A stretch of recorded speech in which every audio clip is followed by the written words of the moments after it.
I can hear you now. Actually, I've left my damn headphones in my girlfriend's car in my gym bag, so I don't have any headphones. But Oh, that's really funny because I legitimately thought to myself, I should just reach out to him today and be like, "Hey, man, if you got headphones, grab them. It's not the end of the world." yeah, But you can hear me all right. yeah, I can hear you just fine. Let me test. I want to tell me if you can hear this though.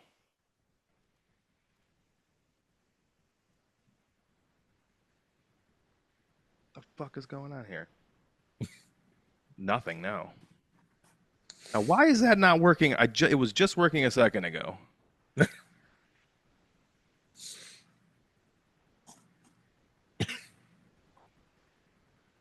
That's so fucking weird, man. It's got to have something to do with this.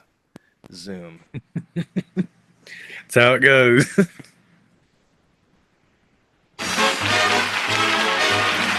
Yeah, You could hear that? Was it weird sounding, or could you hear it? I. It wasn't really weird sounding, but it was. I don't know. It had like a. I don't really know how to explain it. It was kind of fuzzy sounding almost. Yeah, there's a fucking setting inside Zoom that like reduces background noise, and Hmm. it's thinking this is background noise, which is really annoying. But let me try another one here. Uh, oh yeah, You could that hear was that? way. Yeah, that was terrible. Oh, but it sounded bad. Yeah, it was really bad. Man, I got to figure that out because it sounds good on my end and it records good. But the Yeah. problem is you can't hear it well, and it kind of changes the tone of what we're gonna do. I'm gonna fucking record it anyway, All right. and you're just gonna have to deal with it on your end because it will only sound bad to you, and I don't mean that disrespectfully. Oh, sweet. Is Sounds there good to me. you're cool with recording video and everything? Yeah, that's cool with me. Is there anything you don't want to talk about? No, I'm pretty open to about anything, really. Okay. Is there anything you want to do before we get going? Well, no, I think I'm good. Cool, man. Um, I don't have anything crazy. Nothing. Uh, I just always ask, is there something that you don't want to talk about? Because who knows, man? Like, who knows what you got going on, or what you're thinking about, or what you're trying to avoid.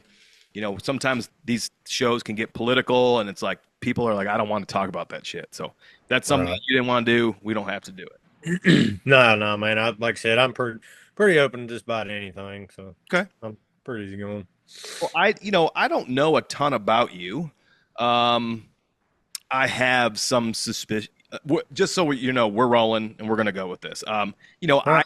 I have some ideas that I've got about you. I know that you and I interact on social media, and it seems as though you appreciate my sense of humor. Was that safe to say? Yeah, dude, you cracked me up. Well, I didn't ask that question to toot my own horn, but I appreciate that. Yeah. I like to I like to see who likes my stuff because I like to know how far I can push it before I push it too far. I like to like really dance on that line, and so I Right. appreciate that, and that's why I knew that this is a safe space for us. Yeah. Yeah, But it's nice when you can have somebody to, you know, post stuff like that and, just be real goofy and be themselves because so many guys take this stuff so serious, man. Like they only post the serious stuff and I'm like, that's awesome, but like I like to see some goofy stuff every now and then, you know what I yeah, well, mean? I don't want to steal your thunder, so if you wouldn't mind, take some time and introduce yourself and tell us who you are, what you do, where you're from, and kind of how you got into hunting. Yeah. So my name's Logan Karson. I'm by trade, I'm a journeyman lineman in the IBW union. Originally, I'm from West Virginia, but about a year and a half ago, I moved into a fifth wheel camper full time. I just kind of travel around, chasing work, stuff like that, and so I can pretty much live wherever I want. I can hunt where I want, stuff like that. So it's a pretty big advantage to me. Right now, I'm up in Ohio. I'm staying and working kind of in a place that I've deer hunted for a few years, so kind of worked out in my favor that I got to take a job close to where I like to hunt and everything. So That's the advantageous side of it. But yeah, that's pretty much it. I've been hunting for man, as long as I can remember. My dad used to pack me around in a I don't know what they're called, but they're like a baby backpack where you can pack a baby around on your back. You know what I mean? I've got pictures of me and him, man. I couldn't have been 2, 3 years old. He'd take me hunting and put me on his back and pack me around the woods and stuff. And I've been eat up with it for as long as I can remember. I kind of remember that. As soon as you said that, I kind of remember you saying that when you were on Justin's podcast, the Running and Gunning podcast. Yeah, As yeah. soon as you said the backpack thing, I immediately remembered because we have one of, well, we had one. The kids are way too big for it now, but I remember hiking around Colorado with my firstborn kid in that thing and like just exploring. And that thing, not even for hunting purposes, that thing was a lifesaver for a parent who needed to take their kid somewhere. I Oh love yeah, that yeah. thing, man. Are Yeah, you? it was. Go ahead. Yeah, I was just gonna say it was. It's cool hearing the stories and stuff that he'll tell me. Like it, there's always one that he brings up about him shooting a deer. I think it was his first or second bow kill. It was actually in the rain, and he was coming back to the truck. He was walking back to the truck with me on his back, trying to leave because of the rain, obviously, and shot one on his way back to the truck. And I was like, that's crazy, man. You just think like you've got a freaking toddler on your back and you shot a deer with a bow from the ground. It's just nuts hearing stuff like that. I'm like, man, that was crazy. All that stuff separately is incredibly challenging, let alone when you put them all together. Yeah. Have you shot many deer from the ground? Actually, it's funny you mentioned that. I'd say probably 95% of my deer I've killed from the ground with a You're bow. kidding me. Um, Up until let's see, the deer that I killed 3 years ago in West Virginia was actually the first like bigger buck that I've actually killed from a tree stand. Every other deer I've killed other than that, that's pretty much been from the ground. No shit. Well, we'll Mhm. get back to that. Are you a family man? Do you have a wife and kids or anything? No, it's just me, my girlfriend, and our dog. Our dog is pretty much our kids. Totally get it. And Yeah, that's another thing that my wife and I were trying to. She always asked me who I'm talking to or if I'm going to be on a show, like who is it? And you're a younger than a lot younger than me, aren't you? yeah. I'm 25. I'll be 26 in October. Yes, you are. Good for you, man. That's fantastic. I love your commit. I love the fact that you are so committed to the outdoors.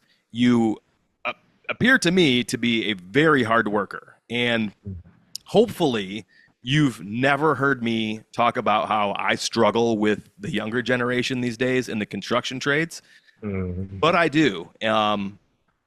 That said, I've also heard from some folks that it's really like a generation, maybe even a little bit older than you, that's the difficult ones. And so maybe there's just a weird little pocket where we kind of struggle with some younger folks that maybe don't want to work very hard. But you yourself, what's it like to be a lineman? Like that's pretty demanding stuff, if I'm not mistaken.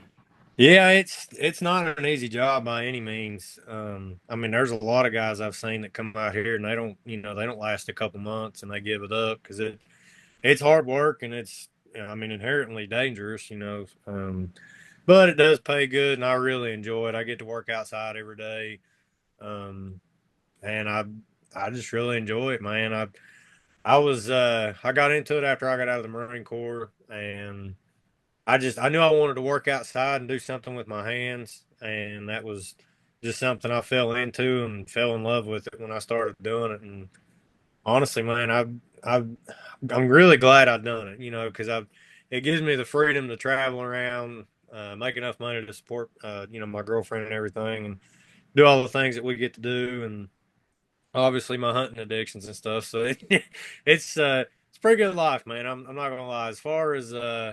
I'd say as far as the blue collar industry goes, it's one of the better jobs that you can pick from if you can work hard. That's one of the big things to it is you got to be able to work hard.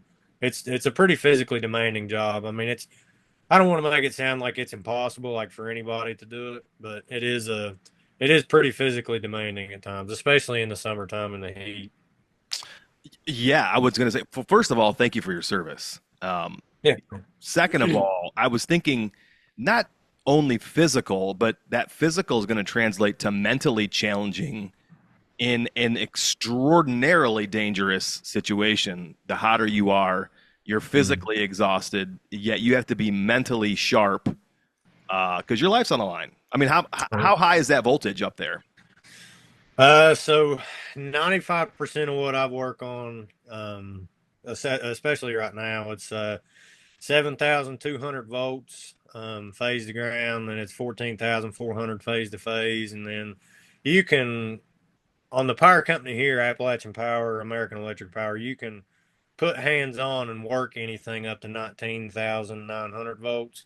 And then anything above that, they'll usually just kill it out, or Mm. it's a whole different ball game once you get above that. But I mean, that's you get into that stuff in the wrong way, man. It'd be over in the blink of an eye. You know what I mean? It's Is it really that fast? Blink of an eye. oh oh yeah, yeah.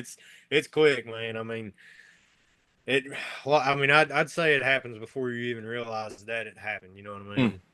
Yeah, But sometimes you catch a video on Facebook or something of somebody in some third or fourth world country who's like trying to get something situated on the roof of their, in their building, and it's a rat's nest of wires, and you see them get yeah, tapped, and you're like, I don't know if this is really what happens or not. yeah, Oh man, yeah. that's It scary. it can happen quick. I mean, there's a few videos out there where you can see where electricity will get into stuff. You know, the stuff that we work on, but yeah, like I said, I'd say 9 times out of 10, if you were to get into it, like it would happen before you even realize what was happening. You know what I mean? I mean, Yeah. you could get your arm blowed off and not even realize it until it already happened. What kind of training do you have to go through, and for how long before you're kind of out there running a crew, or are you running a crew of guys, or are you just part of a crew? No, no, I'm just part of a crew right now. Okay. So the initial training that you go through, I believe they brought it down to 14 days straight, which pretty much all it is just teaching you how to climb and teaching you basic electrical theory, stuff like that.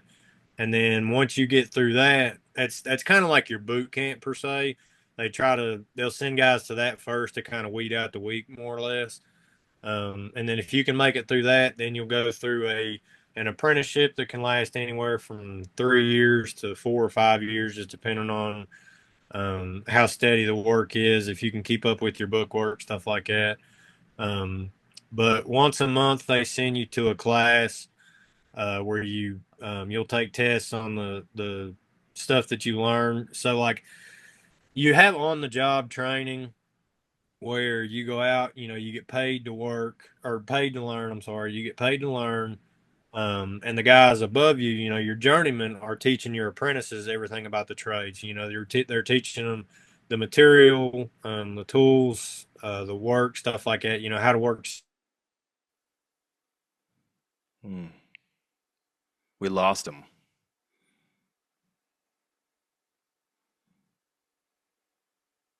tests and stuff that you take, and then they give you physical hard. And then once a month, you'll go into your union hall and you'll take a test in there.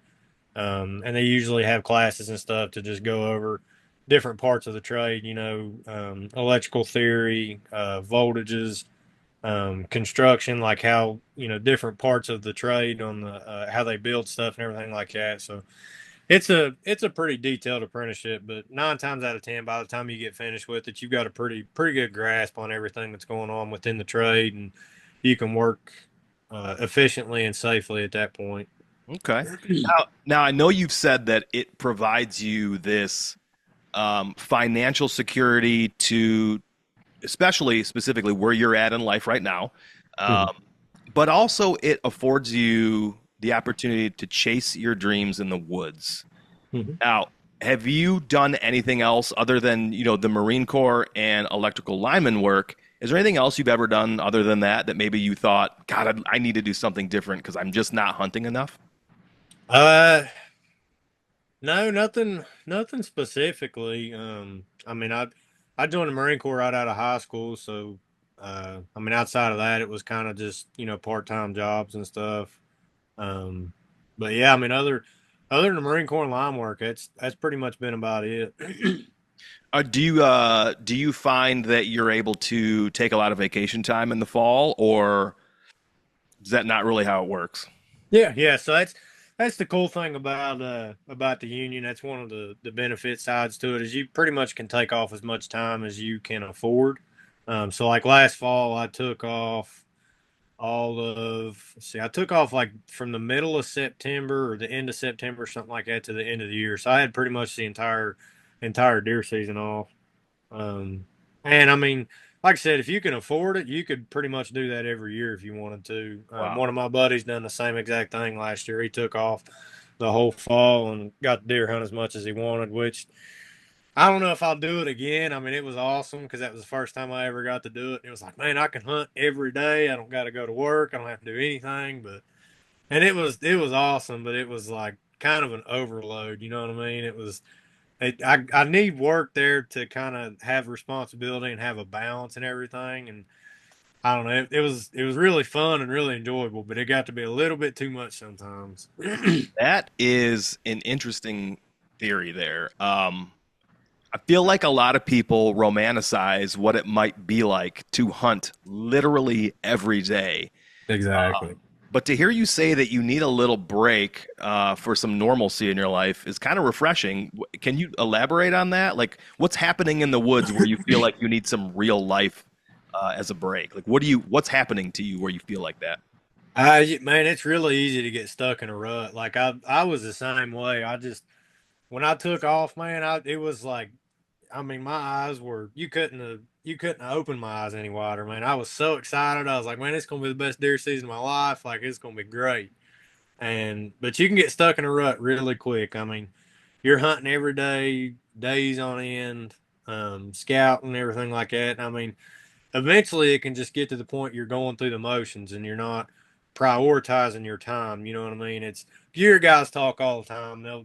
They'll say that they're a lot more efficient on, say a 3 to 4 day hunt than what they are on like a 3 week hunt or something.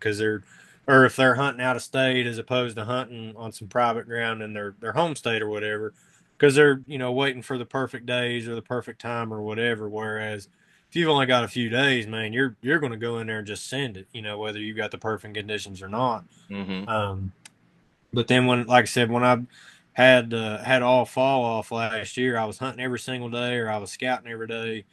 And I felt like I got stuck in a rut for a little while. I hunted every morning and every evening for I think 3 weeks straight, and I was bouncing back and forth between West Virginia and Ohio, and I just had a lot going on in the woods wise. Like I was trying to hunt a few different deer at the same time, and I don't know. I kind of felt like I lost focus on what I was doing, and I was just going through the motions, and I felt like I wasn't making the right moves and stuff. You know what I mean? It just it was really fun in the beginning, and then I started to get burned out towards the end of it because I mean you do it so many days and so many days, and it's I'm sure a lot of guys are going to hear this and just think I'm crazy. Like, man, how would you get burned out on hunting? Well, you do it for a month and a half without stopping, and you'll understand. Yeah, that's it's not something that many people talk about. So I appreciate you sharing that. That's really interesting. You talk about getting stuck in a rut. Do you have a what you would consider like a pretty good support system that you can, reach out to and talk about hunting or bounce ideas off of? Or does your girlfriend is she tired of hearing you talk about it? she she puts up with it. I mean, she definitely doesn't give me any grief at all. I mean, she's really laid back. She doesn't care what I do. And I I probably talk to her too much about it. I mean, she doesn't have a clue in the world what I'm talking about, but I talk to her anyway about it, and she tries to be supportive, but I mean, she only knows so much about it. But yeah, I've got a few buddies that I can bounce ideas off of and stuff, and talk game plans and everything, and give them situations, and they give me pointers. Actually, it's funny you mentioned that. My Kansas buck. I don't even know that I would have killed my Kansas deer if it wasn't for his name is Sam Hallam, I think Sam Hallam. We don't talk a whole lot, but I talk to him every now and then. He's from Missouri. Um, but anyway, make a long story short, I was bouncing some ideas off of him, because he's hunted Kansas before in the area that I was in, and I was bouncing some ideas off of him, and he actually mentioned a place for me to check out, and I ended up checking that place out. That I think it was either that evening, yeah, it was that evening, and bumped the buck that evening, shot that buck the next morning. Ended up not finding him. I just Hmm. skinned him, uh, but yeah, I mean, like I said, I don't think I would have ever had that encounter or killed the deer that I ended up killing without having a conversation with him and him pointing me in the direction to go of that area to look at. Do you like having a group of guys, or are you the kind of guy that really likes to kind of go out and figure things out on his own for the most part? I mean, but maybe knowing that you have something to fall back on.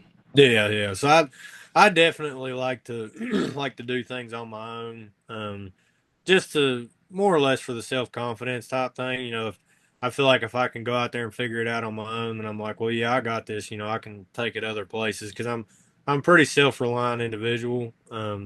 But it is good, like if you get in a situation where your mind is kind of scrambling, you don't really know what's going on, and you've got all these ideas running through your head. It helps to have somebody to talk to kind of straighten you out. And then they're like, "Look, man, you're overthinking this. Like, it's not that complicated. He's going to do this, this, and this. You need to be here at this time. Like, you're overcomplicating it. Just chill out." Because I'm the worst about that, man. I'll overthink anything.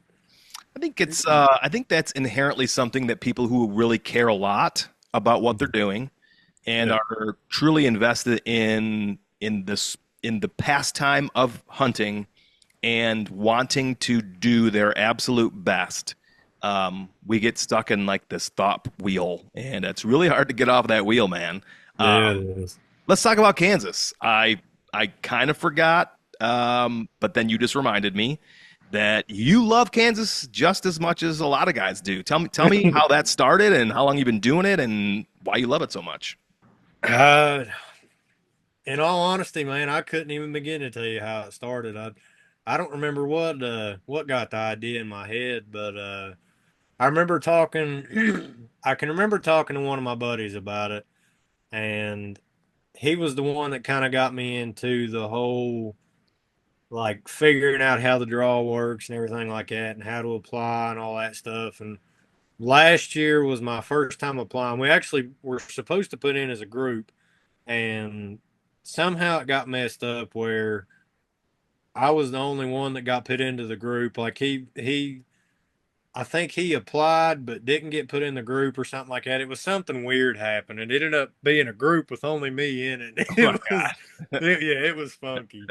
Um, but yeah, so I ended up drawing a tag, and then we called and tried to get his figured out, and they were like, "Well, you made an account, but you didn't apply, or he applied and wasn't in a group." It was something weird like that. So, long story short, he ended up not drawing, God. and so I went out to Kansas. Can't remember. It was either I think it was like the second week going into the third week in November. And this is going to sound crazy, but man, I almost didn't even go.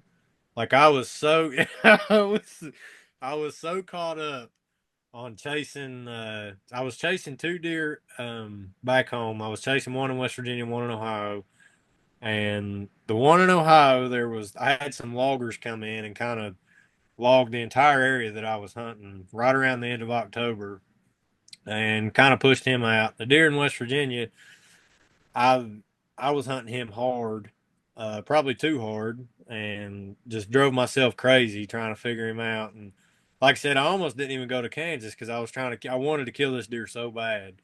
And I was talking to my buddy. I was like, man, Kansas is awesome, but like, is it going to be that good? Like, do I really need to go? Like, I don't even know that I want to go anymore. And I was getting in my own head, and he was like, dude, he's like, you need to go to Kansas, like, just to, get out of the rut that you're in. He's like, even if you just go and don't kill anything and just go for the experience, he's like, you still need to go.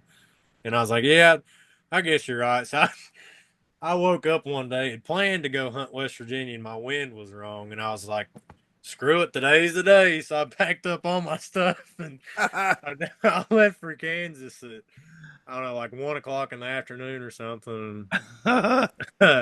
Drove all evening. I think I drove till like midnight or something, as far as I could get, and then I stopped and slept until I don't know, probably 5, 6 a.m. the next morning, and then finished the drive.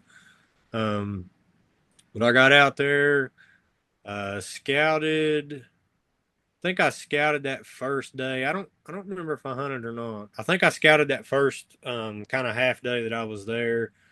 Um, I ended up bumping a buck in there's a creek bottom the first evening. I bumped a good buck out of there.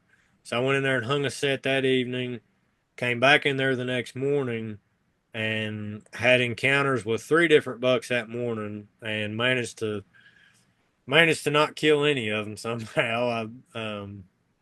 Let's see. The first buck, he came through a bean field and came on my side of the creek. But he was, I think he stayed just out of range with the doe. Wouldn't come any closer.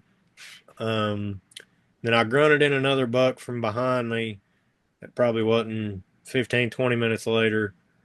Um, and that was a giant. It was probably, I don't know. I'm not very good at judging deer, but I'd put that deer over 160 inches. I mean, Oh he was, hell. yeah, it was for me. That was a giant. You know what I mean? Because Yeah. like we just don't have those deer where I'm from. And so anyway, he caught me moving. Like I said, he come in behind me and caught me moving when I was trying to turn around to get a shot on him. So he busted, and then ended up having another encounter with that same deer later that evening. He crossed the creek in front of me, and when he came up out of the creek bank, he could make a right and come straight to me. And I mean, there was a trail what came straight to the base of my tree. If he'd have come my way, I could have killed him no problem.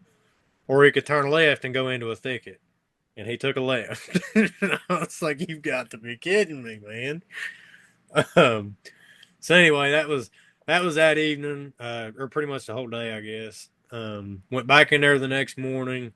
Sat. I think I sat until noon and only seen a spike. But it kind of heated up the next day, so I was like, "Well, if it's going to get hot this evening, I'll go scout around and see if I can find something else." Because I've done spent a day and some change in that little area right there. So I was like, I'll go scout around and see if I can find something better for the remainder of my time. And I went to another piece. This is when I was talking to Sam. He's pointed me in the direction of a smaller piece to check out. I think it was, I don't know, probably 30 minutes up the road or something like that. So I went up there and checked it out and walked the entire piece and never even seen a deer, hardly cut a track, and was honestly I was going to ride it off. I was on my way back out to the truck and I bumped a buck out of a ditch. I mean, I probably wasn't 150 yards from the truck, and there was like this real brushy draw, and I don't know, it couldn't have been 10, 15 yards wide, but it was so thick I couldn't even walk in it because Hmm. I once I bumped him, I tried to go in there and figure out where he was living and everything, but man, it was so thick. I mean, it looked like a rabbit wouldn't even go in. And I was like, how the Gee. heck did he get in here? um, so anyway, I bumped him with the doe out of there, and I was like, well, I laid eyes on a good buck. That's the only lead I've got right now. So I ran back to the truck, got my stand, came back in there and hung my stand that evening. I didn't really have any high hopes for the evening because I bumped him out of there, so wasn't really expecting him to come back. But it is the rut, so anything can happen. So I just kind of hung my set and hung out anyway. Um, Hunted that evening. I seen a spike and a doe. Left my set for the evening. I was going to hunt it again in the morning. Came back the next morning, and that buck that I bumped ended up coming in. Think think it was an hour and a half after daylight, something like that. He came in and trailing the doe. And when I first seen him, if I would have been, if I would have seen him when he was coming off of the hillside, because I was down in this draw, and there was kind of a bank up above me to the right. If I would have seen him when they first came down the draw or down the bank, I would have killed him no problem. I mean, they come down at 15 yards, and I'd have had a chip shot. Hmm. But when I seen him, he was already down in the draw with me, and they were kind of angling away from me. And it was really thick in this bottom, so I only had a couple little places that I could shoot. And I've got all this on video. It's hilarious, man. I get my phone spun around on the buck, and where he's on this doe. I mean, he's walking with a sense of purpose. You know what I mean? He's not just feeding along. You know, he's got a good walk. And so I get my camera arm spun around, get my bow up, and he walks behind a tree, and I'm like, well, crap. So then I had to swing my camera arm back around the tree to the other side because I had this tree I was in was nasty. I wasn't 5 foot off the ground, but there was like six big trees coming out together, and Uh-oh, I hope we I had my don't. camera arm right in front of me on this big tree limb that came up right in front of my stand. What is it? Oh, nothing. There was a little bit of a delay. I'm like, oh my God, I hope we don't miss the juicy part of the story, but it caught back up. Okay, okay. But yeah, he got behind that tree limb, so I had to swing my camera arm back around to the other side, and I stopped him once at full draw, and he takes 2 steps and stops behind a tree, and I'm like, God, you gotta be kidding me. And I'm sitting there, and he's looking, and I'm at full draw, and I get to the point I can't hold it anymore, so I let back down. He takes a couple more steps. I rip it back, and I'm like, wah, wah. He's takes 2 more steps, stops behind a tree. I'm like, you gotta be kidding me. It is And when I'm this shit happens. It is honest to God, like they know you're there and they know shit's between. It's you. You feel like they're doing this intentionally. Oh yeah, hundred It's so percent. ridiculous Oh yeah, yeah. It was like he knew it. He knew the move to make every time he made it. I was like, man, you're stopping right in the exact right spot for you and the and worst incredible. spot for me. But so anyway, he stands there for a couple seconds, and I'm trying to hold it back as long as I can. Then he goes to walk off, and I go to stop him again for the third time, and takes a couple more steps, and he stops, and I'm like, I kind of have a shooting lane, but I kind of got to lean out to get it, and I'm like, screw it, I'm gonna send it. So I kind of leaned out a little bit, settled the pin on him, and shot. Well, what uh what caught me off guard about these Kansas deer is how much bigger they are than our deer back home.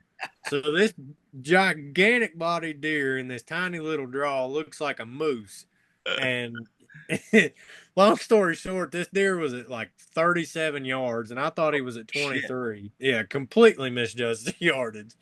I ended up I think I skimmed his leg or his chest or something. I found a couple drops of blood, but it wasn't anything fatal, obviously, Hmm. and was seriously kicking myself. I mean, that was the first deer that I've missed since I don't know, probably since I was a teenager, and Wow. just so happened to be the biggest deer. I mean, like I said, I've got it on video, and his G2s are ridiculous. I mean, he's probably got 12, 13 inch G2s, just an absolute giant. And this is day two in Kansas, and I'm like, I just missed the biggest deer of my life. But yeah, so that all went down, and I was kind of down about it, and I was like, well, I don't really know what to do now. So I kind of looked around for him a little bit, and then went back to the truck, and I was down about everything, and I was like, well, I'm gonna go back to where I started the trip at, um where I had all the encounters with the bucks the first hunt. So I went back there, and I think it was probably about 12 o'clock at this time, and I pulled up outside the piece, and I pulled off the road. And I kicked my seat back and took a little nap, and I think I woke up about 2 o'clock. And I'm looking back, I'm really glad I took the nap because if I wouldn't have, I don't really know how it would have played out because when I woke up, I got out of my truck, walked to the back of my truck, and was going to put my boots on. And as I was lacing my boots up, I heard like a tractor or something behind me, and I was like, "What the heck?" I turned around, and I'm not a farm guy, so I don't know if this is what it was or not, but I think it was a combine. But he was coming down the road to cut the beans in the bean field that I had been hunting next to, that I Hmm. had the encounters with all these deer, and I was like, well. I don't know how that's going to affect them. So Yeah. I called it on that, and uh, so that went out the window. I was like, well, there goes that. So I missed the deer that morning, and that happened. And I was like, man. it's been a shitty day. So, Well, listen, I was going to ask you because we hunted Kansas in 23 mm, and went there a couple times. And when we went back in, say, the very first week of November, some of mm. the beans were gone already. So Yeah, yeah, I wasn't sure if they were when you said you went like the third week of November, maybe yeah, second or third. yeah, yeah. I think it was the second week going into the third week. Okay, so they were dry beans. They were just kind of milling around in them. Oh yeah, yeah. They were browned over for sure, but they were still feeding in them. Which I mean, I don't really know if that's normal or not because I don't really hunt. I don't hunt a lot of ag land, and all the beans around here get cut like right as soon as they brown over. So I've never even been able to hunt beans that are still standing. Yeah, Uh, same in Michigan. We get about a week on the mm, very opening week of the season, which ours is October 1. Um, mm, sometimes they are brown. Sometimes there is like only the shaded corners of the field are green right. still. But I Yeah. can tell you that in Ohio last year, it was such a drought that those beans were brown like in September. Fast. Yeah. So bad. Yeah, it was Yeah. crazy. Sorry, derailed you there. Oh, no, no, you're good. You're good. Um, but yeah, so that day was kind of shot there. Trying to think. Yeah, that I don't think I did anything the rest of that day. I think I just kind of bounced around, like road scouting a couple pieces, just trying to get eyes on them from the road and stuff. Um, the next morning, um, got up, didn't hunt, drove way north. I think I drove like 2 or 3 hours, like Oh wow. way up north, yeah, to the top of the unit. I wanted to get into something completely different. Just kind of get eyes on it, see what it looked like, stuff like that. Because I didn't really have a game plan, so I was like, well, I'll just drive way up here and see what this looks like. So I went up into there and scouted around all morning. Didn't really find anything that I really liked. Um, I checked a handful of different pieces, and I just couldn't find anything that I really liked. Nothing I was really looking for. Um, so I ended up making my way back to where I started the trip. And on my way back, I came across a piece right off the main road. It was I just happened to look over and seen a Weehaw sign, and I was like, well, there's a piece of land right there because the unit that I was in doesn't really have a whole lot of public. Mm. um, so I seen that, and I was like, well, shoot, there's a piece of land right there. So I whipped over to the side of the road real quick and pulled it up on my map, and I was like, well, that's a pretty good chunk of land. I was like, I'll jump in there and check it out real quick. I'll just scout on the ground with my bow, and if I like it, then I'll camp out here somewhere and come back and hunt in the morning.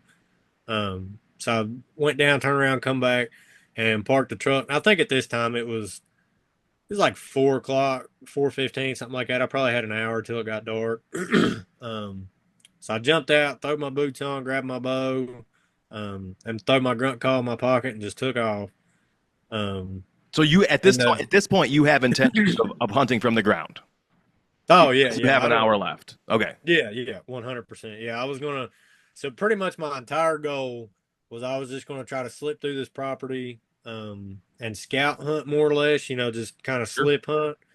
Um, but yeah, I just kind of wanted to see if there was anything in there worth coming back to. But with only an hour of daylight left, and I was like, well, I mean, if I'm already here, if I'm going to get out and walk it, I might as well have my bow because it's getting to be about prime time. It's the middle of the rut, and it's Kansas. I was like, anything can happen. So, Sure.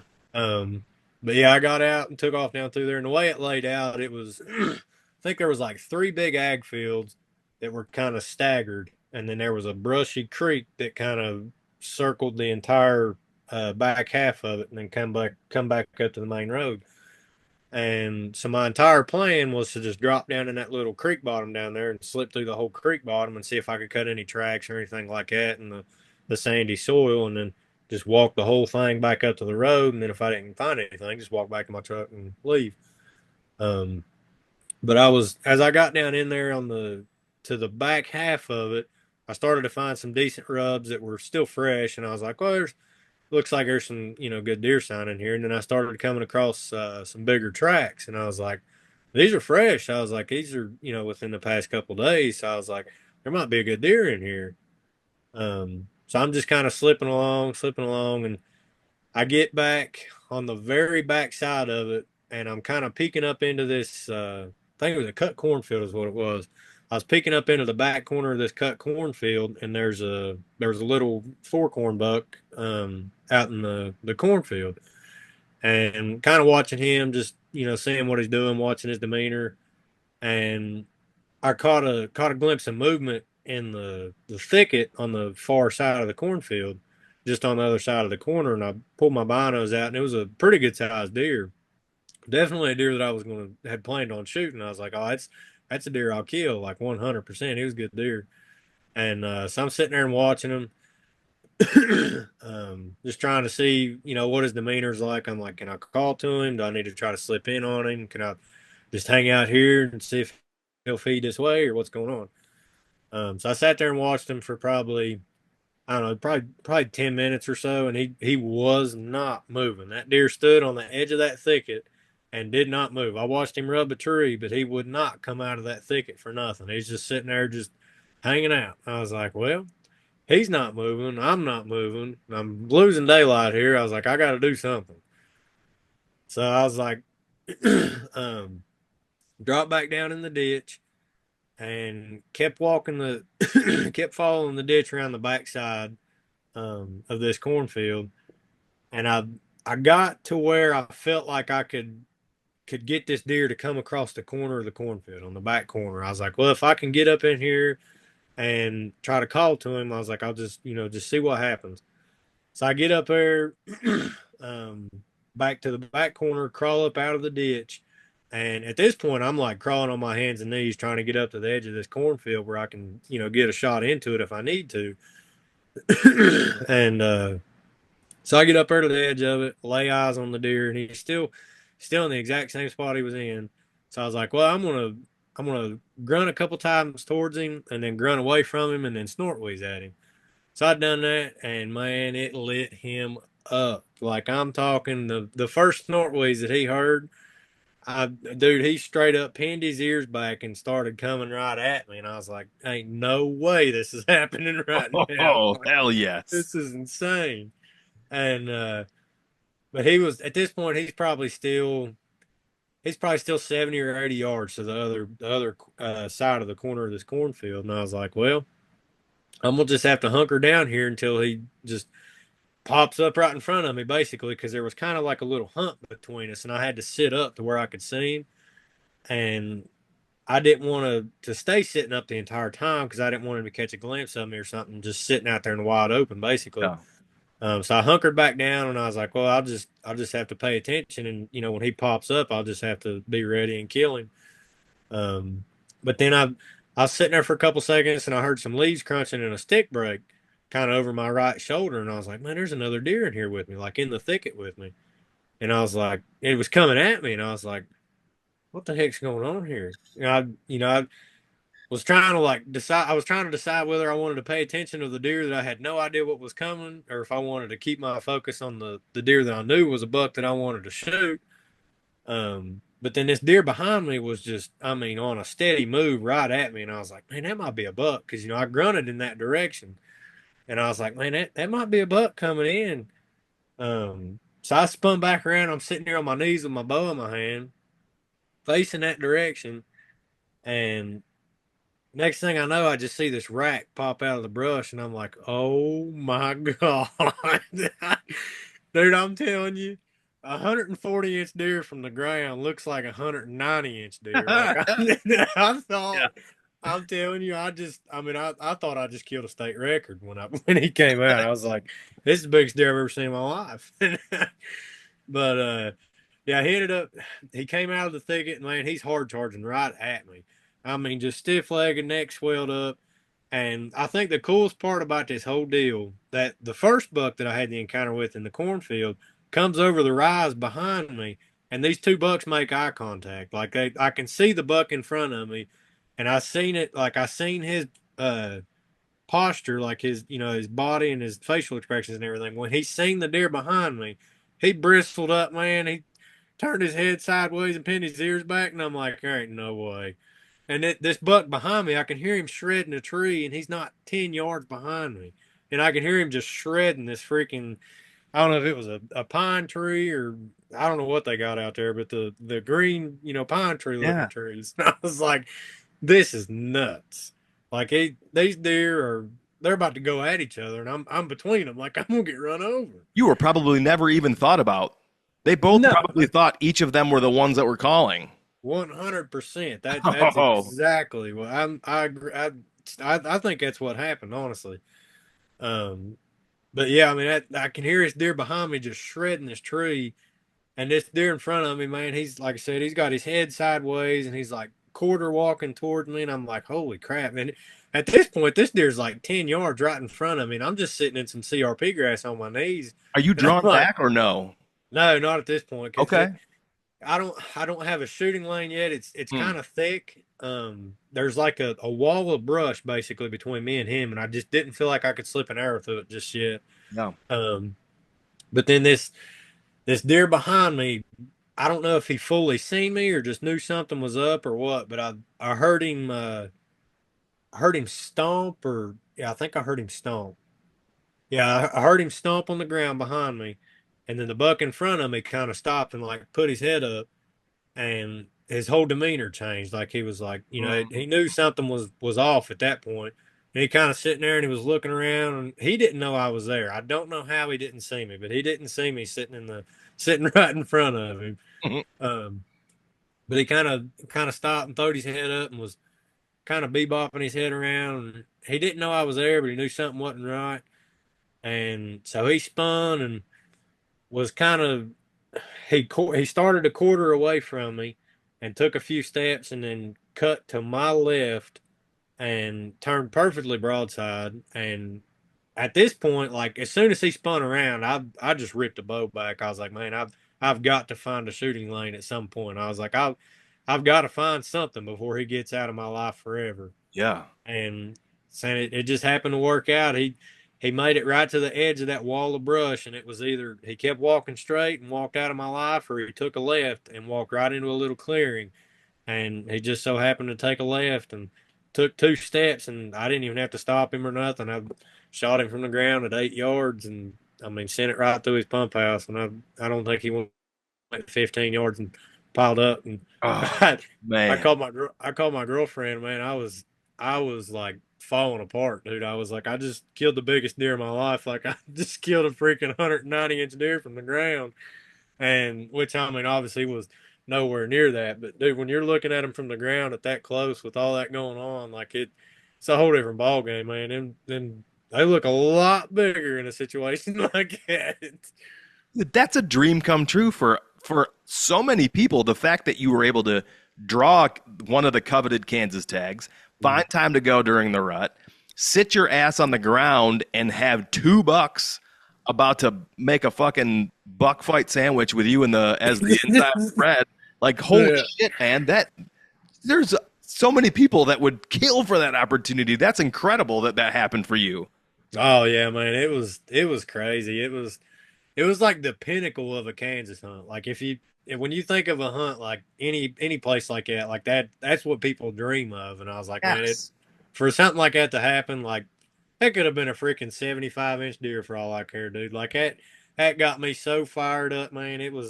I mean, it was like insane. I was almost in tears, dude. Like I was so excited because after the year I'd been having back home, I'd just been getting put through the ringer, and I go out there and had all that happen. I think it's either day 3 or day 4. I mean, I got it done like that, and I was like, man, that was awesome. Like that's the best day of my life. So that was your first and only Kansas trip? Yeah, yeah, it was the first time I'd ever been out there. Man, that's incredible. Congratulations on that. That's fantastic. Yeah, yeah, dude, it was a blast, man. It's definitely something that I'm gonna continuously try to do. You know what I mean? That was just the scenery out there, the way the deer act, the amount of deer that you see. It's like, man, it's a whole different ball game than back home. Now, I don't know what it's like when you say back home. I don't know what those towns are like. I know what it's like in small towns that I traveled to myself. But Hmm. one of the things that I love about Kansas is how it really feels like you're going back in time and things just slow down. Yes. Experience that as well, or is that kind of what it's like where you're from anyway? Oh no, I agree 100%. It you can kind of run into that back here, but it's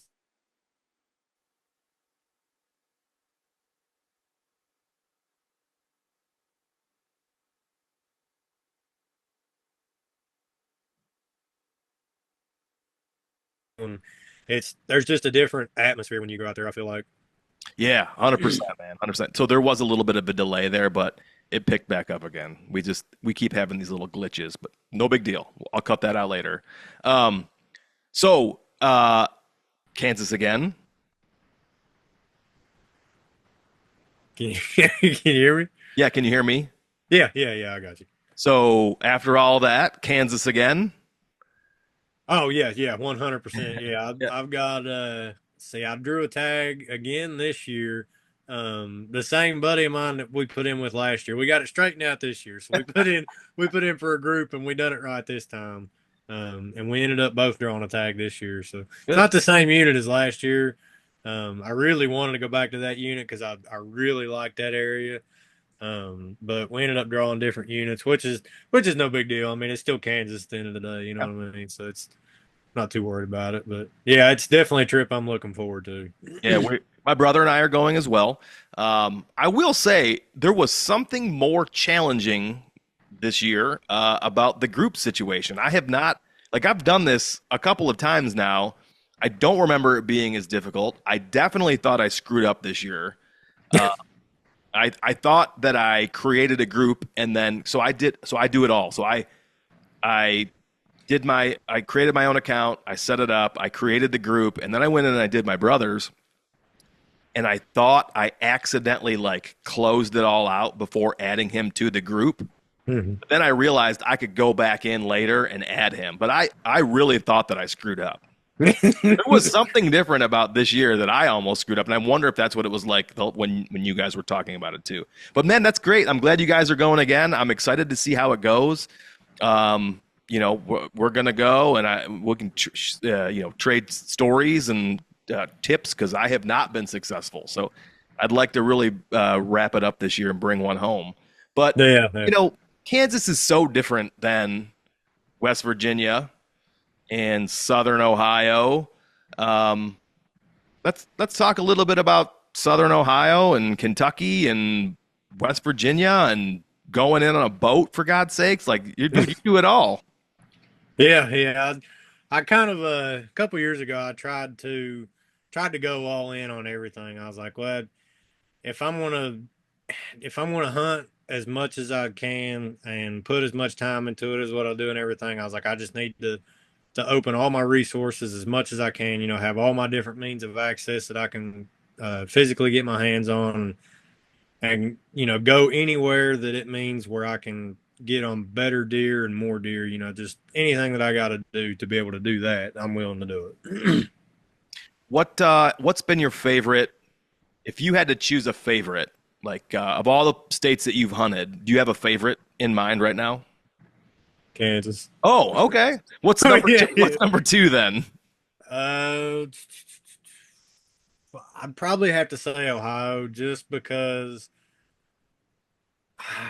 Yeah, it'd probably have to be Ohio just because outside of Kansas, I've only hunted, as far as deer hunting, I've only hunted West Virginia, Ohio, Kentucky, and Kansas so far.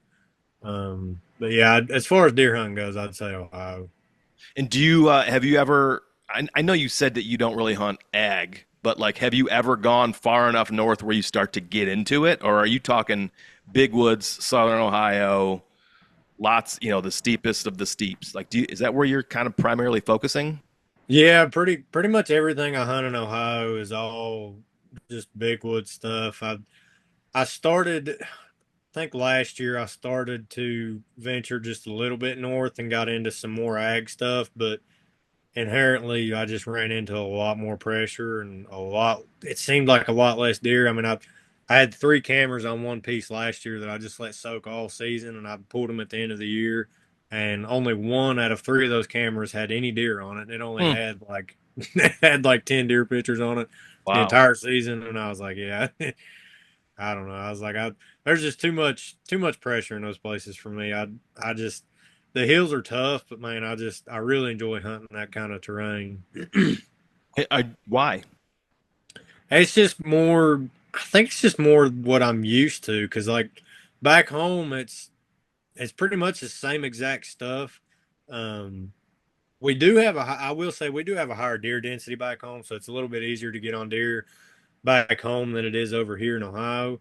But I think I'm just drawn to it more because that's just what I grew up hunting. You know what I mean? Like for the first 20 years of my life, that's what I hunted was all, big steep hills back home in West Virginia. Because I didn't start going out of state until I think I was it's either 22 or 23. So 3 or 4 years ago, I started going out of state and kind of venturing off to different places. But other than that, I mean, it's up until that point, it's just been mountains in West Virginia.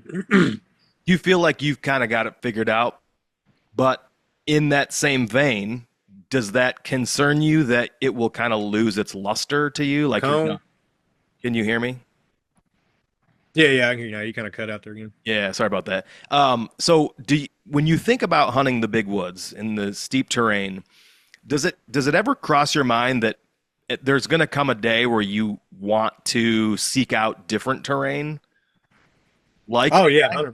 Okay. 100%. Yeah, I mean, even right now, I really want to go, and it's like what really put it into my mind was when I went to Kansas. I kind of got into some plains a little bit, like kind of the wide open stuff, and man, it there's just something about that. I really want to try it again and try to kill a deer and something like that. And then I'd like to hunt a little bit of ag land someday just to see what it's like. But the plain stuff is really intriguing to me. Like like the South Dakota, North Dakota, Western Kansas, stuff like that, where it's just wide open. Hmm. CRP grass, stuff like that. That stuff's really intriguing to me. And the spot and stalk aspect, I'd really like to try it someday and just see how I feel about it and just see if I could kill a deer in a situation like that. Now you've killed one for sure that I can think of. A deer that you floated out on your kayak with you. Like tell me Yep. about that. Yeah, so that was actually the first and only deer that I've killed from my kayak so far. Okay. Um, but yeah, I killed him. What was that? I think it was the first week of Kentucky bow season last year. That was my second year hunting Kentucky. I hunted the year before, um, and I found some pretty good deer last year, but I just couldn't catch up to them in time. They shifted right before I was able to catch up to them, and so I kind of moved away from them. Wrote Kentucky off. Honestly, wasn't even going to hunt it last year, but I was working in Kentucky at the time, and I was like, well, if I'm going to be working here, I might as well just buy a tag. You know what I mean? So I went ahead and bought the tag, and their season comes in almost an entire month before West Virginia and Ohio. So it's kind of like a jump start, more or less, like as far as making sure my equipment, everything's good to go, and make sure I can get in and out of the stand efficiently, stuff like that.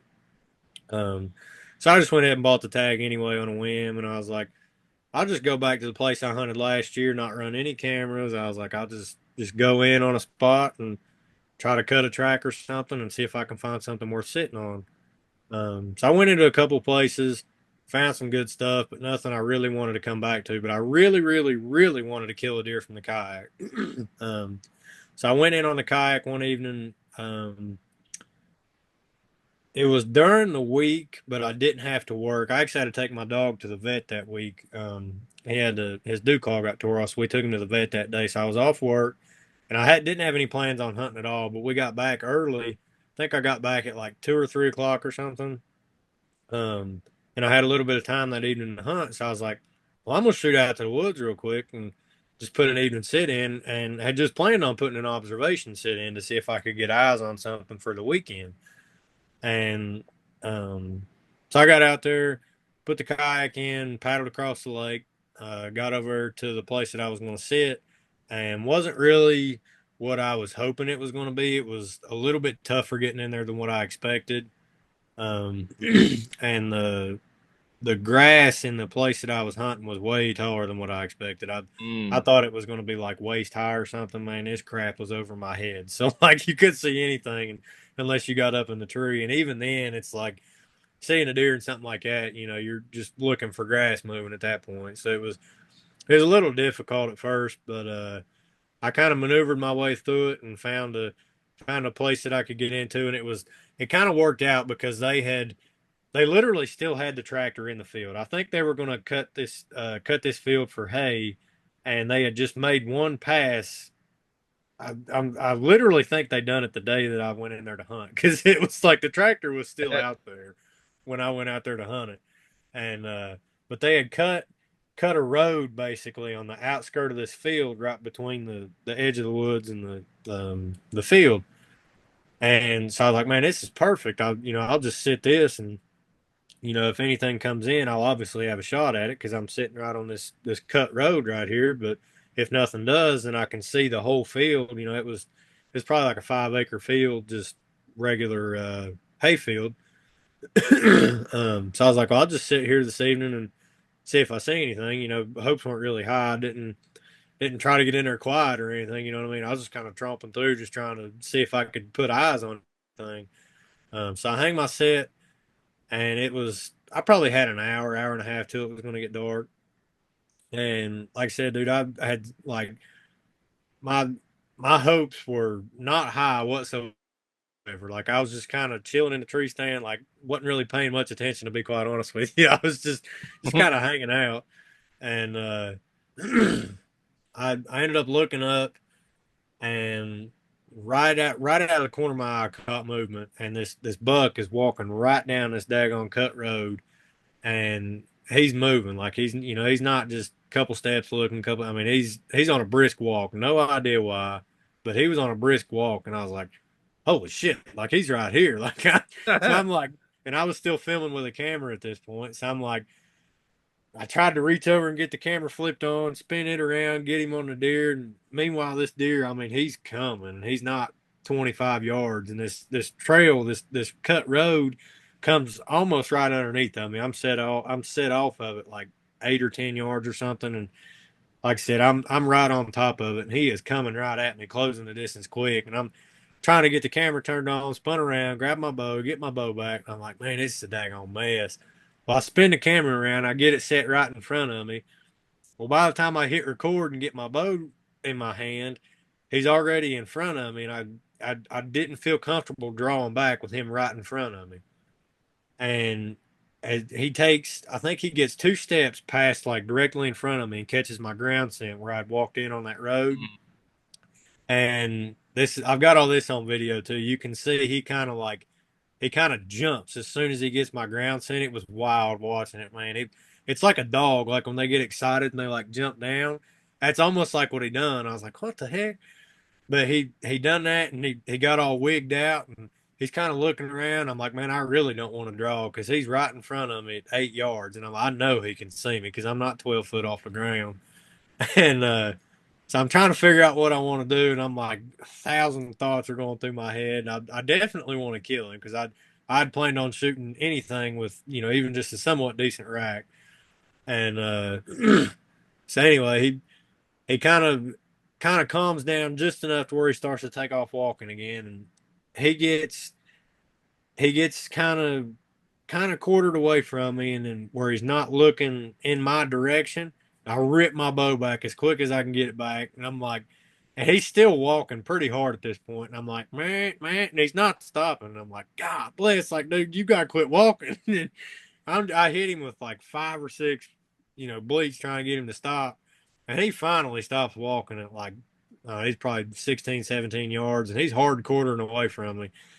And I'm like leaning out off of my tree stand seat, leaning down into my bow because I've got this big limb on my left hand side. And of course, he stopped right in the way of that. And I'm like trying to lean around it. And anyway, I got my bow up there, settled the pin on the back of his rib cage, and let it eat. And man, it smoked him.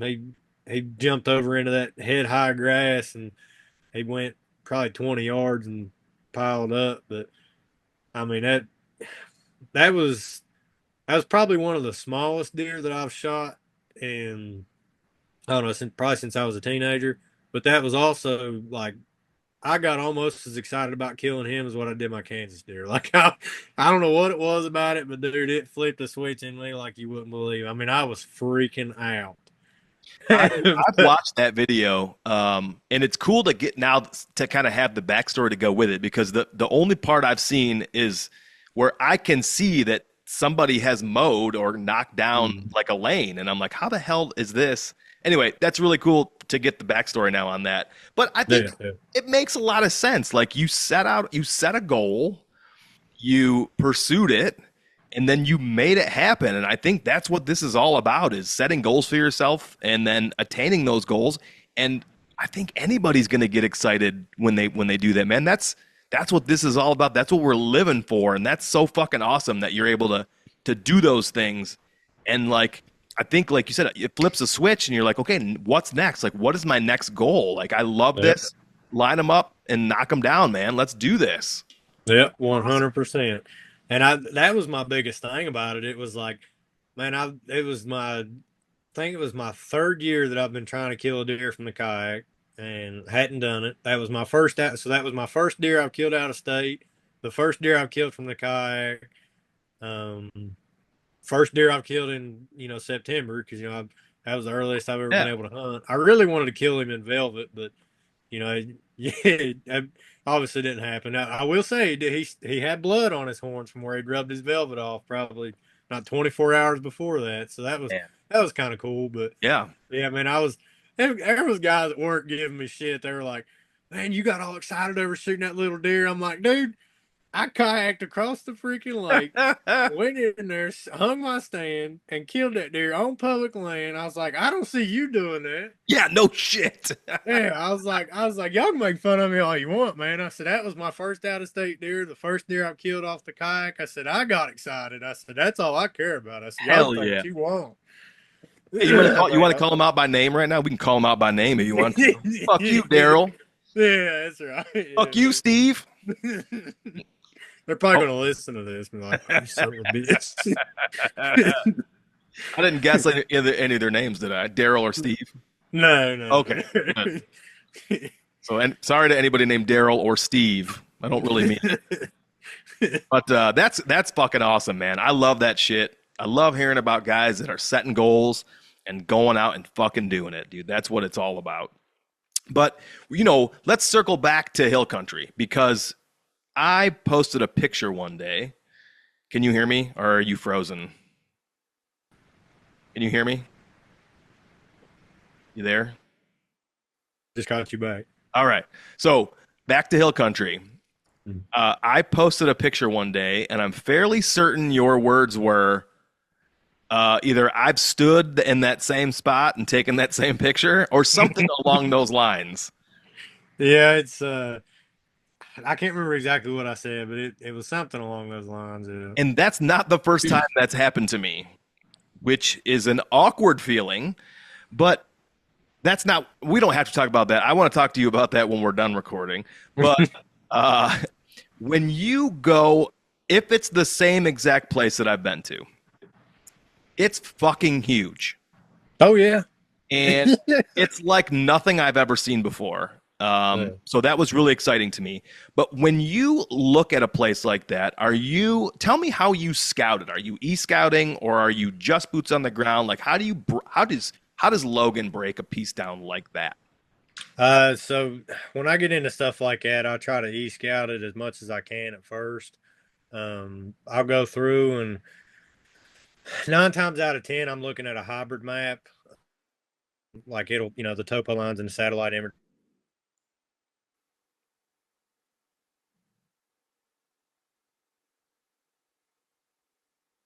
I used to just look at topos, but I found myself, I would look at a spot on the topo and I'm like, man, that looks like a great spot. And then I'll pull it up on the satellite map and it'll just be completely, like a big field or something. I'm like, well, that's not right. So I started looking at the hybrid map, but I'll go through and e-scout as much as I can. And man, a piece like that, I'll probably drop 200 or 300 pins that I want to look at. And it's funny. I mean, the the bigger pieces like that, I mean, I've got pins that I've put on them 3 or 4 years ago that I've still haven't even been able to get to scout because they're just so daggone big, man. I Yeah. mean, you go in there and scout one area for the day, and I mean that's your entire day. Yeah. It's not like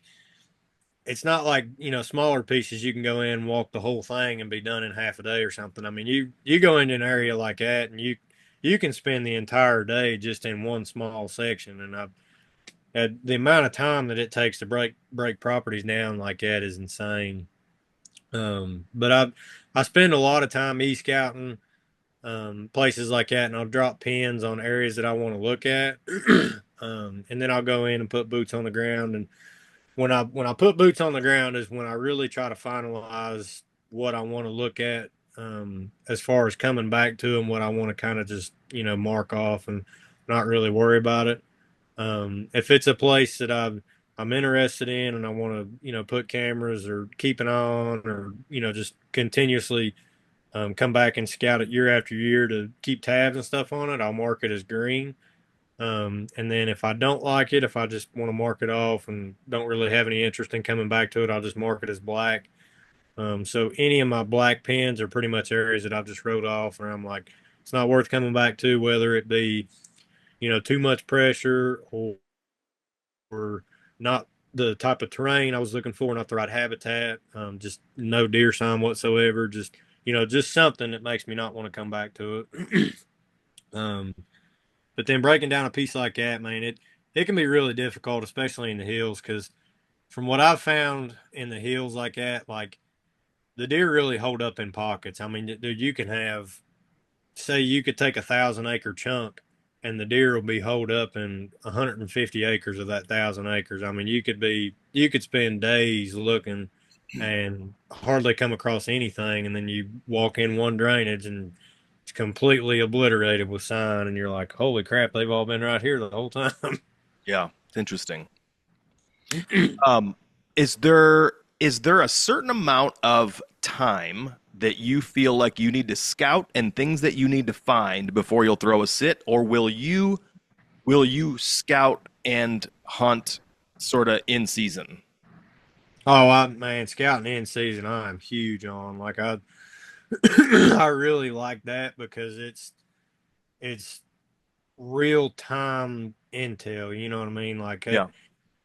I mean, if you it's like, so I'm really big on tracks. Like if it's like October 17th and I cut a four finger track in the middle of a scrape or something and it's wide open, like that's something I'm going to come back to. But if I find a rub in January, it's kind of hit or miss. It's going to depend on the situation, the way the terrain and habitat and everything lays out. Now, if it looks like a place that a big buck is actually living, a place that's completely tore up with sign, and I can tell that he's still in there. If I'm finding tracks, poop, stuff like that, then I'll come back in the summer, hang cameras, and if I pick him up on cameras in the summer, then I'll continue throughout the fall, figuring out what I want to do with him from there. Um, but yeah, if I like say I just come across just a random rub in January or something, that's not really anything I'm worried about. Um, but yeah, like as far as in season scouting, I'm huge on that. I usually try to keep like 2 to 3 cell cameras kind of um like in my arsenal, I guess you could say, just kind of keep them back here, to just deploy in places that I find when I'm scouting during the season, to just kind of get that real time intel. Hmm. Um, I actually found a deer last year. Um, I was scouting. I think it was like the beginning of October, middle of October time frame. I found a fresh scrape, throw a camera on it, and picked up a pretty good deer. Hunted him a couple times, and then he disappeared. It wasn't a giant deer, so I wasn't too worried about it. But it was a good deer. But um, it just goes to show you that. Um, sorry, I lost my train of thought. In season scouting can really help you as far as finding a deer that you want to chase, and Yeah. it gives you that real time intel as far as, like, say you could have pictures of a deer from last year and he not even be alive this year. So I mean, you could be chasing a ghost. I've done that, and it's not fun. Yeah. Do you when you're doing your scouting in the springtime? Because I think you and I were both kind of in this area. If it's the same area, you and I were both kind of in there around the same time. When you do you put cameras out then, or is it too early in the season for you? Uh, so I usually try to refrain from putting my cameras out until later in the summer, just because I've tried to run them earlier in the summer before and let them soak all summer. But what I've ran into is they either end up batteries dying, or bugs will get into them, or a summer storm will knock a tree branch down in front of them. It's just I've always had bad luck with running them earlier in the summer, so I just try to wait till later in the summer before I start putting them out. Yeah, that makes sense. Now, circling back to something you said earlier, logging. Um, One of the that's something that I have absolutely zero familiarity with. Like that is a totally new concept to me. Not a concept. I know what fucking logging is, but hunting an area where they're suddenly stripping the every fucking tree from a hillside. Uh, Yeah, yeah. I had some pins of some areas that I wanted to check out, and I hiked my 20-pound overweight ass all the way back there, and there were no fucking trees anymore. And I'm like, well, that's not what that looks like on maps. So there's a delay, but like, does it turn you off or to an area? Like, let's just say, hypothetically speaking, you have this great area and it gets logged. Do you write that area off, or are you finding that maybe the new growth is still attractive to the deer that once called that area home? Oh man, yeah, that so clear cuts are they're kind of hit and miss in my experience. As far as the regrowth and as far as when deer are going to hit them, I've I've seen deer come into them, like, I mean, immediately after the loggers pull out. I mean, the deer will move right on in, start bedding in the logs and stuff that they let lay, and using the logging trails and stuff. But what I've seen what I've seen when deer really start to use them is right around that 3 year mark. The third summer is when they start to get really thick and nasty, to the point where people don't really go into them. Um, it just gets really, really good security cover for the deer. There's browse literally everywhere because it's just all undergrowth.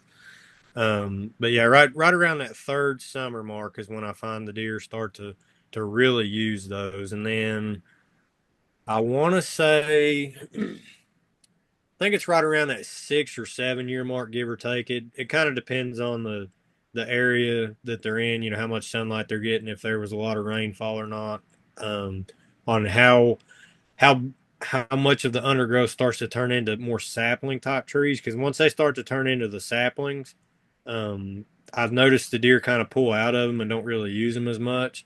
Hmm. I don't know if it's I don't know if it's that they just find it too hard to navigate, because they can push through brush no problem, obviously, Yeah. but pushing through a bunch of little saplings like that is probably quite a bit more difficult than it is to just push through some brush. Hmm. And then obviously the food's not there if they don't have the browse from all the undergrowth and the greenbriers and the green leaves and stuff like that. You don't have as much of that when you start getting into the saplings, because they're actual trees at that point. So, like I said, it's usually right around that 6 or 7, maybe 8 year mark from what I've seen is when they kind of start moving away from them. When they start to grow like I said, the little sapling trees instead of being the undergrowth and stuff. Okay. Interesting. But as far as logging goes, man, you really can't beat an area that's been clear cut like that.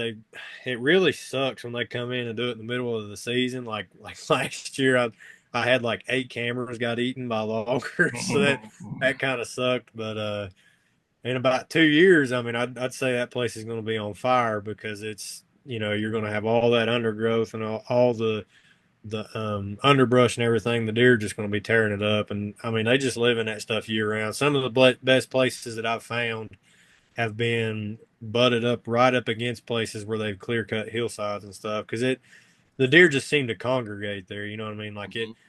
that's like I was mentioning earlier. Like you'll have, say, 1,000 acres, but the deer will be holed up in a couple hundred of those acres.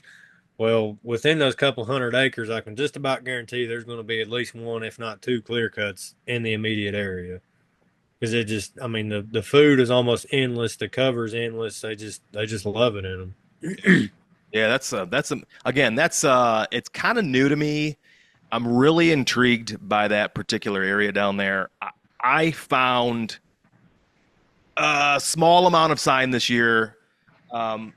One of the things that I like to do is I like to mark some sign that I find interesting. I know it's early in the year, and I know it Hmm. may mean nothing, but I like to mark it, and then I like to go back and reflect on that area with those pins, and I like to try to figure out what in the fuck the deer were doing when they laid that sign there. Like, where could they possibly be going? Because sometimes when I'm in those that really the big wood settings, it's Hmm. so fucking thick that my brain doesn't work right while I'm standing in there. I can't see necessarily the right kind of stuff. It's so green, and I can hardly maneuver that I just can't figure it out. I have to mark it, and then I have to look at it later, even if it's on my Uh, laptop or if it's on my phone.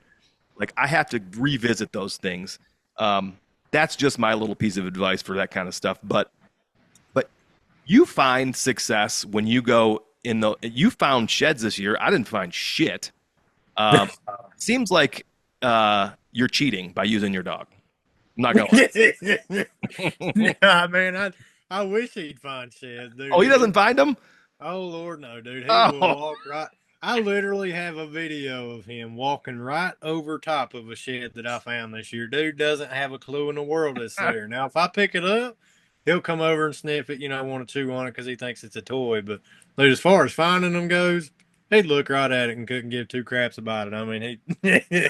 I wish he'd find them. It'd probably bump my numbers up a lot. But yeah, no, he's just there for the fun. He likes to run around and chase the squirrels and that's funny. get out and stretch his legs and stuff. But yeah, he's a good time to have out there. But no, he doesn't find any, unfortunately. Do you ever have anything that happens to you in those big wood settings that make you a little uncomfortable? Just as a human, Uh, like encounters that make you feel a little uneasy, maybe some predator interaction that you weren't anticipating, whether it be cats or coyotes or anything like that. I Ever have anything like that happen? nothing insane. No, I will say I was walking out this past season and had an encounter with a coyote after dark. I mean, it wasn't anything serious. It was just I seen him in my headlamp and he was in the road in front of me looking at me on my way out, and it kind of wigged me out because he obviously seen me walking right at him and could not care less that I was coming at him. He just stood there and stared at me, and I was like having a Mexican standoff with a coyote right now with a Ah, bow in my hand after dark. Like, this ain't cool. But no, that was that's really the only thing that I can think of down there. And I mean it can get a little uneasy being in the hills and stuff like that after dark because I it's just so big and vast. I mean yeah. it's got like a weird feel to it sometimes, but there hasn't been anything anything serious, I guess you would say, happen.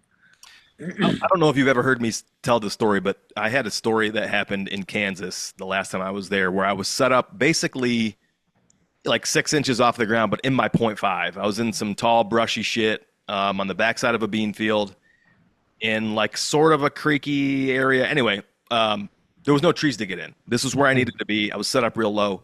And these Right. fucking wild, they weren't wild dogs, but they were somebody's dogs from one of the houses nearby, came hauling ass through those woods, and they literally tore a raccoon or some sort of animal to shreds together. They hunted it down and they fucking murdered it in the woods. They were big dogs, and they slowly worked their way toward me. And I thought to myself, they are not going to be pleased by seeing me in the woods. Like, these fucking dogs are savages.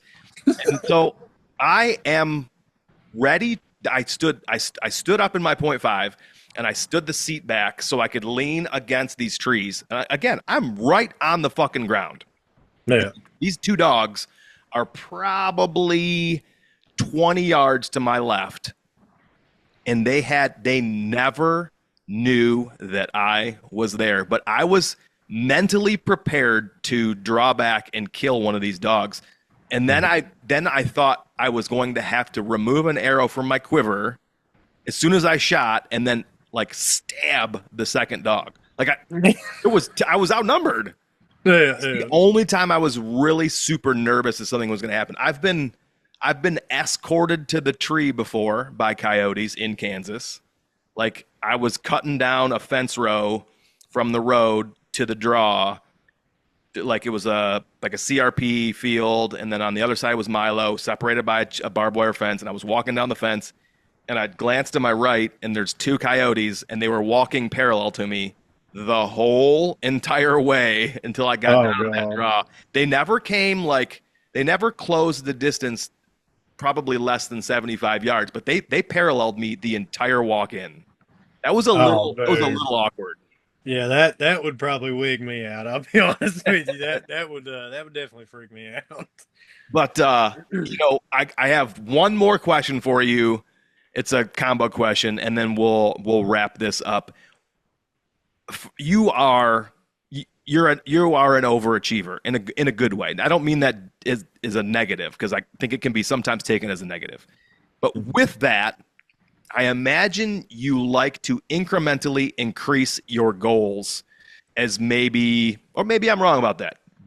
What are your goals for the year, personally and in the woods? Um, so in the woods for this year, I would.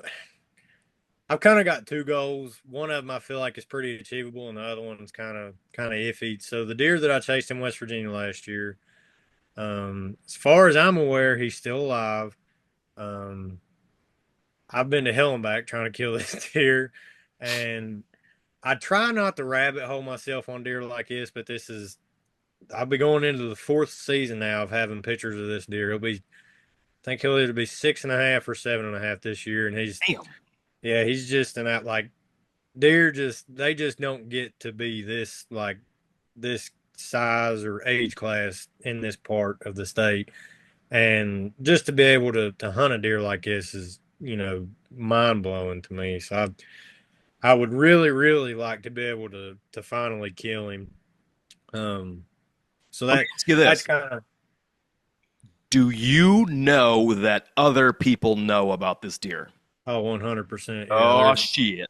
there's two other guys that I know for a fact that are actively hunting this deer. One of them I talk to on a pretty regular basis, Okay. and there's probably 10 to 15 other people that know the deer is alive, but I don't think they know enough about him to be able to kill him. Unless they just kind of got lucky. So yeah, it's definitely a really risky ball game, I would say, trying to kill him, because the piece of land really isn't that big, and it's kind of tough to hunt. Um, but the two guys that are hunting him are pretty good hunters. One of them killed one of the deer that I was actually keeping tabs on this past year. So they're pretty good hunters. So I mean, they're definitely something to keep an eye out for. You know what I mean? I mean, Yeah. they've got just as much of a chance to kill him as what I do. And I mean, if they do, obviously no hard feelings. That's awesome. I'd be perfectly happy for him, but would much rather would much rather myself kill him. You know what I mean? Sure.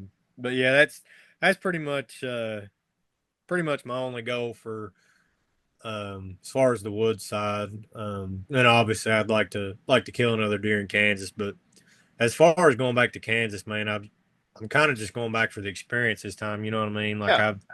I just I only got to spend is it 3 or 4 days out there last year, so I'd like to spend some time out there this year and enjoy the trip. At that buddy of mine that I drew the tag with, we're gonna go out there and kind of make a camp hunt sort of deal out of it. Just kind of try to enjoy the whole trip and try to get some hunts in together and everything. So try to enjoy that trip for the most part, and just spend some time out there and really soak it all in. You know what I mean? Not try to feel like I got to go out there and have to kill something because I'm going out there. You know what I mean? Will you take your girlfriend with you to Kansas? Uh, Probably not. No, she wanted to go, but where it's going to be a hunting trip, I don't really feel like a couple days in, she'd probably be bored out of her mind. You know what I mean? She'd be wanting to come back home. I know. But So I took my family the first year I ever went.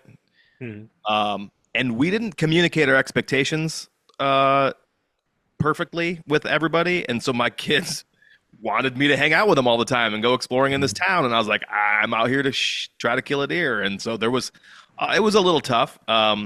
Yeah, My yeah. wife loves the adventure, so she wants to go this year, and I think if we just communicate what our expectations are, everything will be fine. But that was a learning experience. I was just curious if she went with you out of state at all. No, not typically. We've been on several trips together, but they weren't obviously weren't hunting related or anything like that. Because it usually when I go on a trip like that, like it's you know full steam ahead, nothing but hunting. Not much outside of that. Which I mean, kind of, I'd say in the future, I'd like to kind of steer away from that, like kind of see more like. So I got a buddy of mine that does a lot of travel hunting, and when he goes on travel hunts and stuff, he makes a point to take like 1 to 2 days and just travel around the area and see different places within the area that he's in, and just take a break from hunting. But me, man, I'm just not to that point yet. Like if I'm going out of state, man, or I'm going somewhere to hunt, like I'm going to kill something. You know what I mean? I If I do. want to go see the sights, I'll take a sightseeing trip. But if I'm taking a hunting trip, it's because I want to kill something. Yeah, I can appreciate that about you, man. And I have similar feelings as well. Actually, I have similar feelings as you and what that other your buddy feels, because I did get to see some cool shit when we were there. Like we were in a really cool town. That first year I went, we stayed in a town called Lucas, which is in Unit 7. I highly recommend people go to Lucas, Kansas. I would stay there. I would go there again. I would stay in that same exact Airbnb. I would hunt those same areas. I thought that was the coolest little town.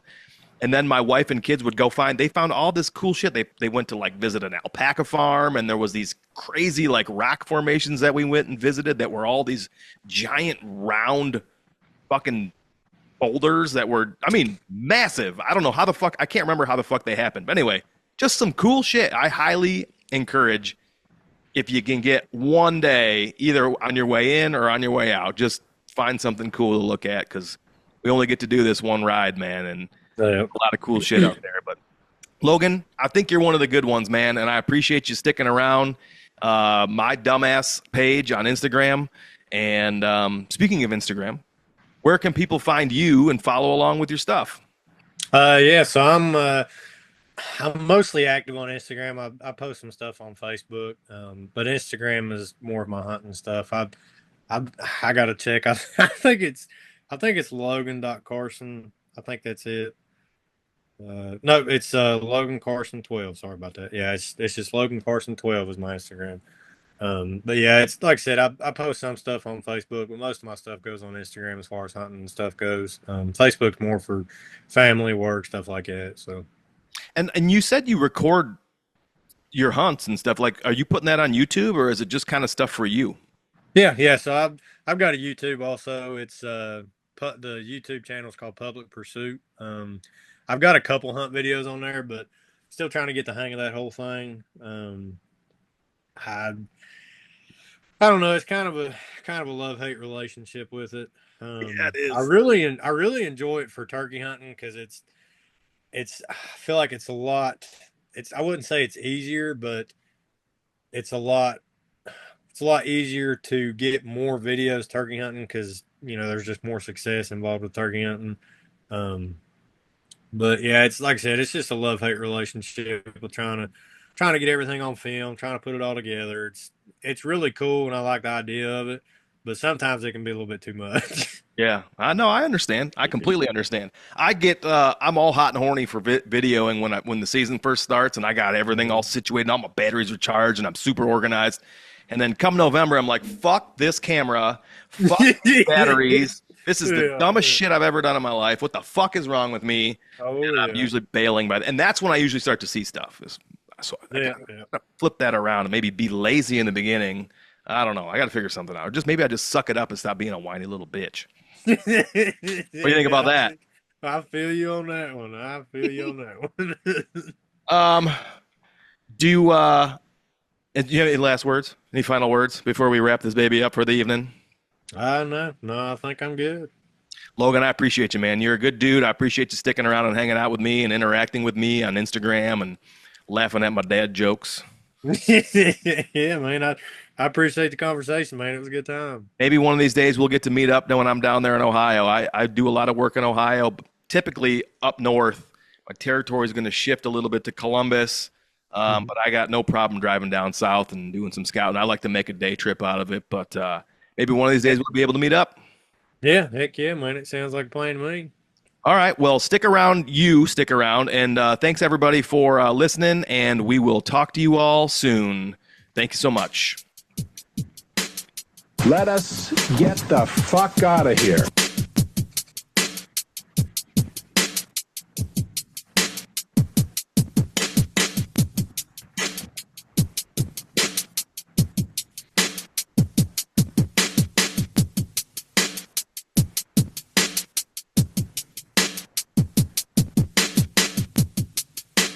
Don't slam the fucking door.